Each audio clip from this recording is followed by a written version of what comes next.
ఈరోజు రాష్ట్ర బడ్జెట్ బట్టి విక్రమార్క గారి సుదీర్ఘ ఉపన్యాసం గంటన్నర ఉపన్యాసం తర్వాత మాకు అర్థమైంది ఏంటి అంటే 6 గ్యారెంటీలు గోవిందా గోవిందా అని అర్థమైంది.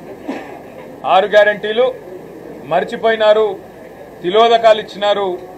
100 రోజుల్లో 6 గ్యారెంటీలు అనే మాట ఇవాళ పాతర వేసినారు అనే మాట స్పష్టంగా అర్థమైంది. ఈ మాట నేను ఎందుకంటా ఉన్నా అంటే ఈరోజు రాష్ట్ర ప్రభుత్వం ప్రవేశపెట్టిన రెండవ బడ్జెట్, వారు అధికారంలోకి వచ్చిన తర్వాత డిసెంబర్ 2023లో ఇది రెండవ బడ్జెట్ వారు ప్రవేశపెట్టింది.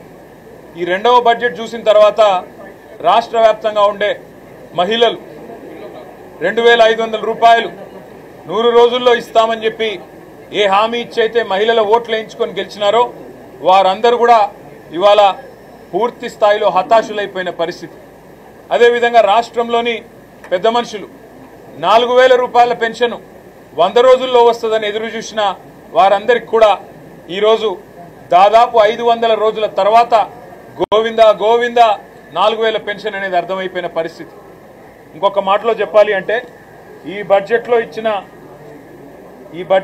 అంకెలు చూస్తే 420 హామీలు 420 హామీలు ఏవైతే కాంగ్రెస్ పార్టీ ఇచ్చి అధికారంలోకి వచ్చిందో ఒక్క హామీ గురించి కూడా ఈరోజు ప్రస్తావించలేదు.